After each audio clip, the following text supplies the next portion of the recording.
Welcome back to Ahead of the Game Sports. Pez Jez with me here. Tuck Sports Takes. We talk about sport. We're mates. We love to talk shit. Pretty much. Isn't that right, Jez? Simple. Yeah, simple as Simply that. and effective. What an intro. Yeah, that's right. Talk shit. I don't know. It's Talk like, sports. it feels like I should be preparing that intro, not just trying to come up with it as the intro is happening and then figure out, oh shit, I don't have anything to say. But No, it's better this way. I love them.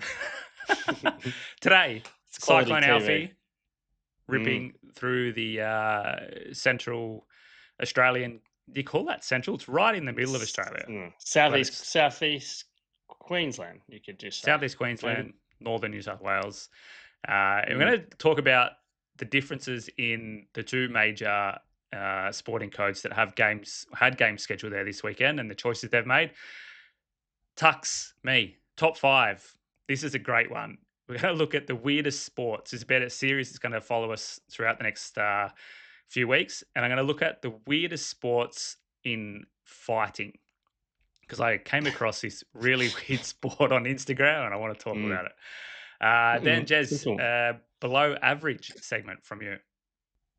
Yeah, time to talk about all the below average things that have happened over the last few days. It's that simple. It's a good chance to have a rant about all the rubbish. Be negative, pretty much.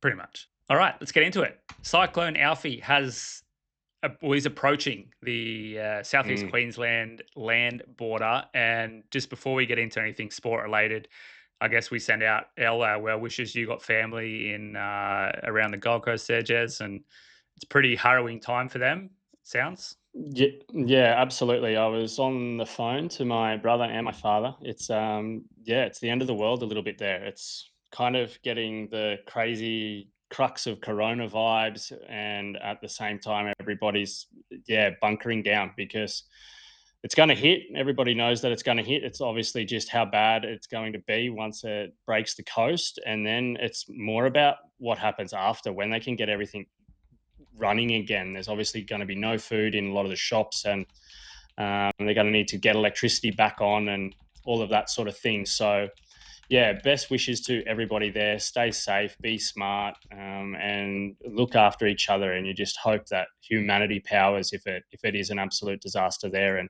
people try and look after each other. Yeah. Now, the two major sporting codes that have games scheduled there, the NRL and the AFL, have had differing opinions about how to attack the situation. The AFL, they straight away postponed their games. They said, we'll find another round to pick it up. Maybe a little bit more easier to do that, given the teams that were supposed to play do have another bye round coming up over the next few weeks where they essentially could play the game. The NRL decided to move the game that was scheduled to be played in, was it Suncorp in Brisbane? Was it? Yeah, I think so. Dolphins versus South Sydney. Decided to move that to Sydney. And there's been a fair bit of commotion on social media from the Dolphins players and their families. What side of the fence do you sit on here, Jez? Oh, I don't know. It is a tough call. Like, you can definitely understand both sides, but I'm leaning more to the side. I think it was the right decision by the NRL. I think it's obviously these disasters come around, but I think there's been ample time and notice to be able to make arrangements. I think if anybody was seriously worried about their well-being or lives in an area or a house that can potentially flood or be affected more, I think you have had enough time to make arrangements, and I'm sure that clubs would have been able to also help out there, and families could fly with the teams, and I'm sure they would do whatever they can to help out the players and make sure that they weren't worried about their families. So I don't know. I see it as like it's not a normal thing that is a part of sport, but it's still a professional sport, and they're employed by the NRL, and they've had to make that decision for them. And I'm sure they would have helped out. So I don't think lashing out and saying that we're all left alone is actually the truth. I believe they would have got a lot of the support from the league to be able to help out in those situations. And it's been a few days now. It's not like it's a spare of the moment thing and the cyclone's going to hit and you're left stranded. So I'm on that side of the fence. to be honest. But I do also understand why the AFL has postponed their games. But yeah, I think each to their own. It feels like for me that the problem, obviously, it could be a problem that the people, the men that are going to go and play, leaving their wives and kids to battle the conditions. It's always easier being two or more to help out. But I'm worried more about how do they get back. Mm, This game being played on Friday in Sydney for the Dolphins. Are they going to be able to fly back the same day or the next day or even the mm, day after that? What are the conditions going to be like? What's the airport going to look like? What are the roads going to look like to then get back to their houses? It just creates an added stress, which I think probably could have been avoided by just either postponing the game or just cancelling it. Like, it's not the first time a game has been cancelled in a professional sport because of mm, stuff you just can't control. mm. But I can definitely understand the severity of the decisions involved and how hard it must be to Yeah, make the call to say, nah, yeah, we're not doing it, or yeah, we're doing it. Now you gotta rock up. And I think you probably, if you go and speak to the teams, you're going to get half the guys that are saying, "Yeah, we want to play. We can fly out or whatever. Get us there, and we'll run the field and play." And you're going to get half the guys that don't want to. And no matter what decision you make, you're going to disappoint somebody, and someone's going to be upset or angry. It's like, well, what do you yeah. what do you do? Yeah, I just think like you've just got to make the call and stick by it, and do whatever you can to support everybody in the situation and make sure that everybody's getting the help they need if they need it. Yeah, and same with the league. They've obviously got to do what they need to do, and as long as they support everybody, then I'm fine either way. Sweet. All right, let's take a quick break. Come back and hit Tux's top five.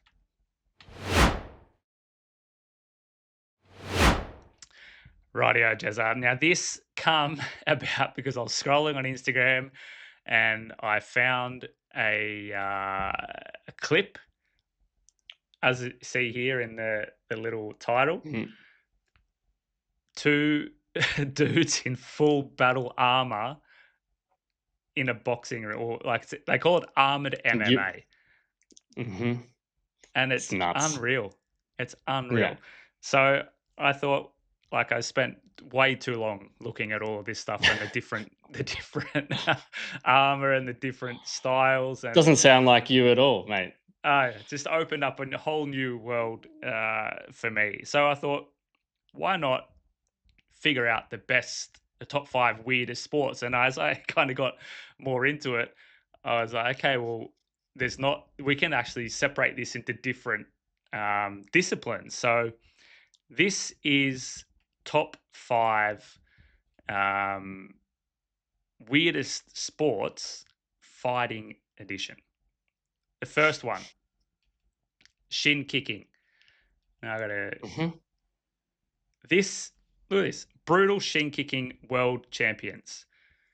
Um, it's men and women out in the English countryside kicking each other's shins. Like, The- what are you doing? Look at him. That's insane, man. I'll now I've never seen that before. This is the first time I've ever seen. Oh, nice. He's got the like. yeah, I think hey, it's all put it about in the your attire. socks. Yeah, smart. Is it Like shopping this bags on is his legs? It's unreal. schoolyard stuff, isn't it? And it looks like there's a Oh, pretty good age of participate. Like it's mm, not just 20-year-olds. That the chick on the last time, she was like 50. He's like 60. That dude. yeah. I wonder how Been much down you to win yeah. I don't know if you or do what you win. win. Probably it Exactly. seems like you'd win some sort of strange farm animal or something like that, maybe. Yeah. And a really cheap trophy, like Yeah. something a trophy you'd buy at Coles that's plastic and the handle breaks off. All right, what's Number next? f- number four is group fighting. And now this Uh-huh. encompasses so many different disciplines. And the one I actually seen most recently, I think it pitted 3 women, like influencers, against a one guy, and then there was a third team of something, and I can't remember what it was. I don't think it was an animal. I think it was also a person, but from a different background. It was like they're all fighting each And other, but essentially they're all trying to just bash up the one dude. oh, Um, but group fighting, like there's so many different things, but I think the best type of group fighting is this. It's a combination between a punch on and like soccer or rugby. It's a soccerist type ball, but there's no goal. You just throw it to the crowd. But you hmm, just like got to look at get the to the way other end. this starts. Whoa! Look at the way it starts. They're all just fighting. Oh, there's a ball there as well. I'll go and get that. And then try and the dude just got manhandled from behind, getting crushed from the This is side. epic. Yeah. It's massive. This Like is it is. absolutely epic. It's I brutal. like Look at the crowd. encourage. Yeah, just like all the shit in the back. Look at them all just laying on each other because they're all fucked. And Do you know what country this was in? this is in Got Italy. to be in Italy. I was like, Yeah. this has got to be like from Eastern Europe. Has to be. You know, Well, it you says just Azzurri expect the. Rossi. Yeah, Oh Toscana yes, it's got TV. to be. So Wow. All yeah, right. so it seems You like you just go got to get the Italians. ball It's over the like barrier there, and it's just like feels like this should be in the Colosseum. yeah, Like well, if it's going to probably be in that's what. Italy, then put it in the middle and you're watching gladiators go at it and fight to the death. The team that wins survives. Look, those two guys are just squaring up. They're not even looking at the ball, but Like you, it's insane. you must get pretty tired, though. I imagine. Yeah. Yeah. Anyway, that was number 4. Then we can move on to, to number 3. Now, this is amazing. Shock fight. So it's essentially 2 people in a boxing ring. Nothing weird about that. Now the footage I have here is very grainy, but they have tasers taped to their hands, and you'll see it here. Like once they start throwing them, the lights see like in their hands that the electricity Yeah. coming. I can see the flashes of the like. So, Not but are they only do trying to you throw have punches, or are they and trying to tase taser each each other other, or both? both and kick. It's like an added. Well, he just kicked the taser out of his hand. That was a smart move. Look at him going for the neck, like Oh. tasering me on the neck. That's Oh outrageous. man, this is wild. Oh, like fly kicking. Oh, and then is that someone in the crowd? No, someone come out from the crowd. Like, yeah, this Man, is this is wild. I didn't even unbelievable. know It's any of this existed. This is look at you getting outrageous. on the back. Like, don't taser my back. No, uh, You're in a bad spot if you're gonna get tased somewhere. Yeah. What happens if you go down? You're in big trouble. yeah, exactly. Here, Look at the here, here. crowd going Tase, tase, wild. tase, tase, tase. Anyway, so check that up. Shock fight. It's called shockfights.com Yeah. on the sign. There you go. Simple but Get that effective. domain name. Yeah. Number 2 is chess boxing. Now, this one Oh. for me Mhm. ranked a lot higher because it's it's actually you got to use some sort of strategy here and be a bit smart in the way you go about it. And it's a very like look at the quality of this video compared to the one What? before. So you start off, you got headphones, right? So you taking a couple of chess moves, and these guys are all warmed up. The dude on the left's already sweating.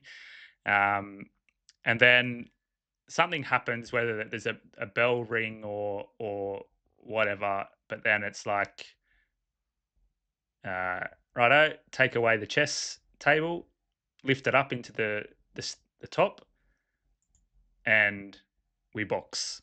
And then you go, What? they box for a round. So they have then a boxing round. Oh, that seems a bit. I've seen other ones where they go back and forth. So the idea is that you are so physically drained that you make the wrong move in the chess game, and then Okay. you're so worried about the chess game that you don't think about fighting. You go out and get bashed. So they go back and forth between them. Oh, look, this game you got called off. That's why they haven't gone back. Ah, there you go. He But got you win knocked out. So you can points. either get knocked out or lose chess.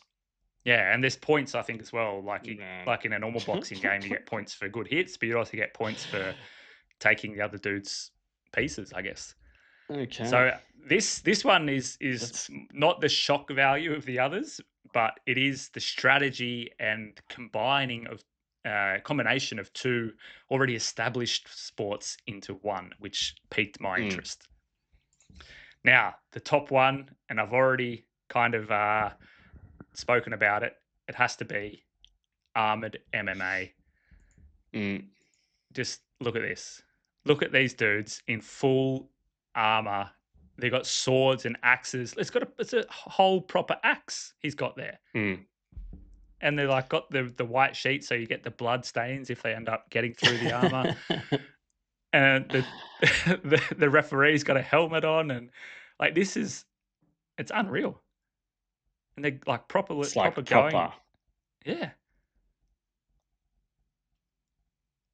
So, I mean, this is just it's an ultimate sport. Like combining a person's, if we're talking about man, we're guys with dudes dressing up in armor, getting a weapon, and just going ham on another dude Yeah. and getting that back. Like, is there anything more kind of that you grow up watching? I was going to say, what's the Monty Python? Yeah. Road to the Holy Oh, Grail, the it's Knights a of little bit Ni, more serious than Monty Python or in an any MMA ring with sharp weapons. yeah, It's but any of those hectic, bro. movies with knights like Robin Hood, it's like this is a little bit Yeah. in that Robin Hood era. It's like get up in the armor and have a bash, and Yeah. these top five sports. I encourage anybody watching to go and check out these individually. Will open up Yeah. a whole new arena for you in the sport world. Going down a rabbit hole of multiple hours on YouTube Yeah, watching exactly. Ultimate Fighting. That's crazy, bro. All Insane. right, another break. Come back. Below average up next.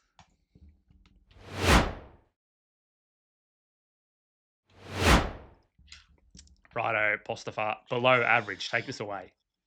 Below average. Well, it's been a little bit of a below average week in sports, in my opinion. We've seen some below average defense, we've seen some below average batting, and another below average injury.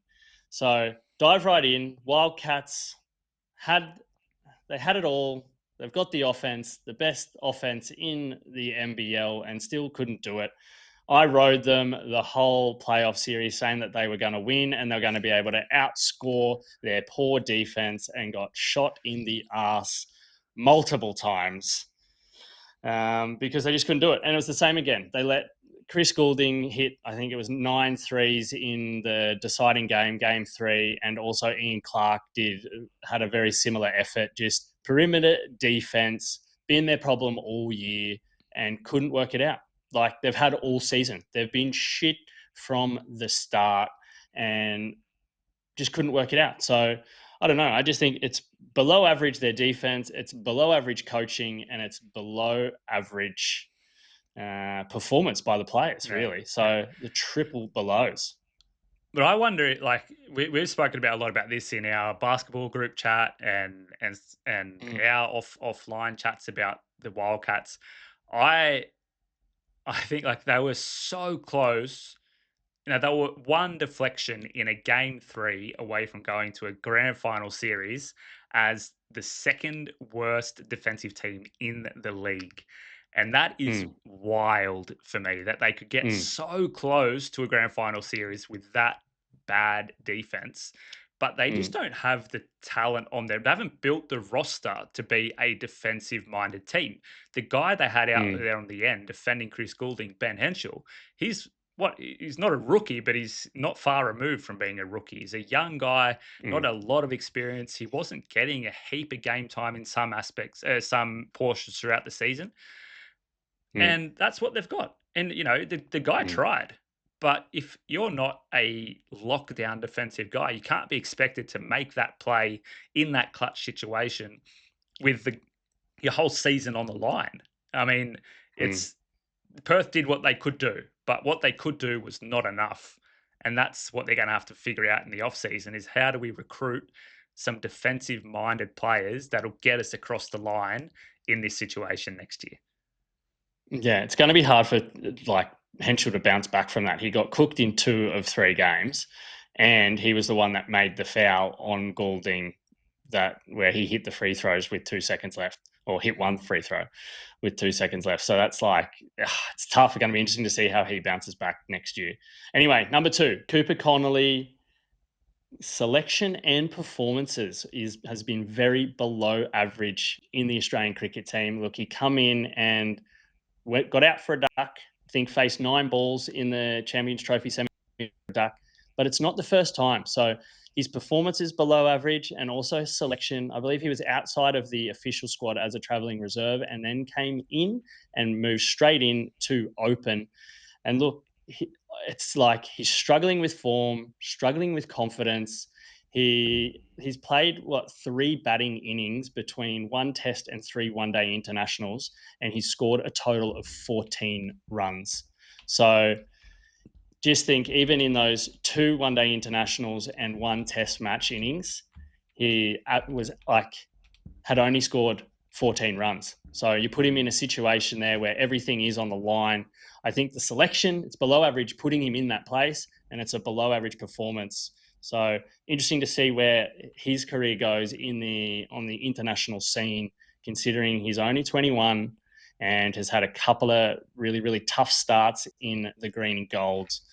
So we'll see where his international career goes. Maybe he takes a little break and then they put him back in. There's been some strange calls with some of these young players actually in the Australian Test squads. Was it Costas? Can't remember his name. Costas that played in the Test, and he did all right, and then got dropped. And now the same sort of thing with Connolly. So either way, below average performance, below average selection. Yeah, as you said, like they had Jake Fraser McGurk as well, and he's had a poor summer of cricket, so I can understand that maybe they were wary to go with him. But Connolly, as I'm just reading here, had never opened the batting in A-list cricket before. Top scorer in Australia's one-day cup competition is 42, 21 years old. Had only batted twice previously in one-day cricket.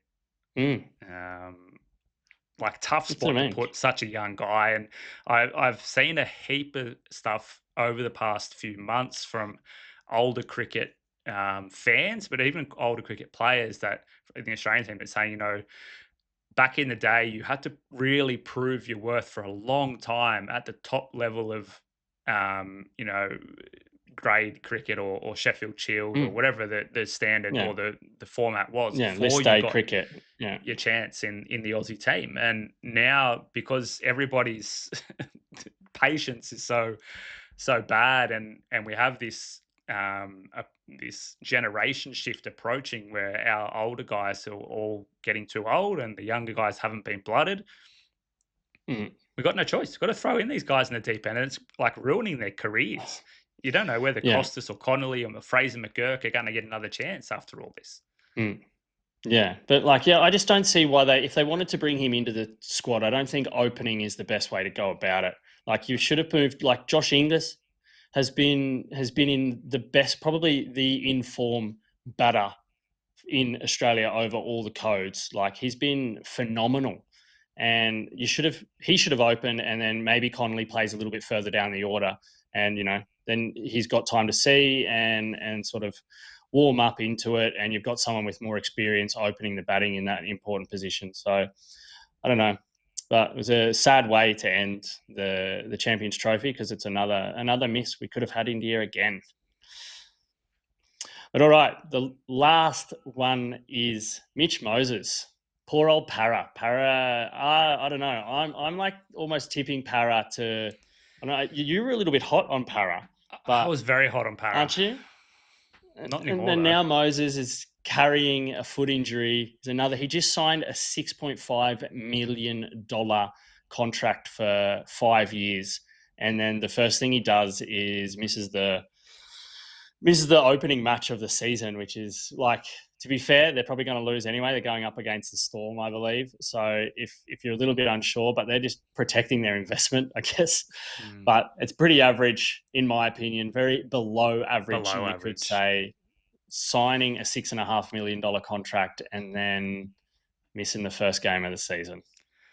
Yeah, very tough break for Para. As you said, I was on their win total over. I felt that the public were fading them very hard in the Mm, betting. So I was like, hey, let's get on Para. Jason Riles, he has been in some fantastic coaching systems with Trent Robertson, Craig Bellamy, and now was meeting Craig Bellamy in the very first game as a head coach, and his mm, star player, best player on the team, is now out for an undetermined amount of time, and that is just really sad to see. yeah, Because Para, you've seen it all last season. They were atrocious without Moses steering them around, and his kicking game. And you wonder with the foot yeah. injury, how's that going to affect his kicking once he can come back? Yeah. It's going to be like, Para are in big trouble. It's hard to think that arguably, like I'd say he's a top 3 player in the league, and he's going to end up on a team that's once again fighting for the wooden spoon.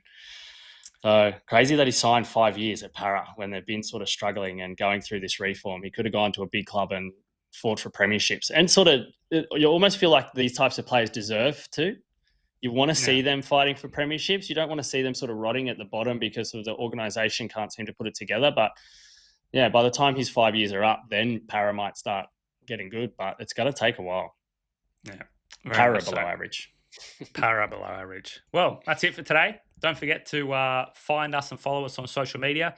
Don't forget to also check out bets.com.au, who are helping us out with this show. Jez and I are sports writers previewing NRL, AFL, NBA, NHL, NBL, whatever you get your hands on. Heaps of Formula tennis and One, racing, Formula One as well. cricket, Uh, it's all all there. the best stuff. Bets.com.au. So check that out. Jez, thanks for chatting today, mate. Good fun. Mm. Thank you, mate. I'll see you on Friday. What was the catchphrase we're supposed to say again? Stick around with us, Hang, and we'll make. yeah, and stay ahead of the game. Hang with us and stay.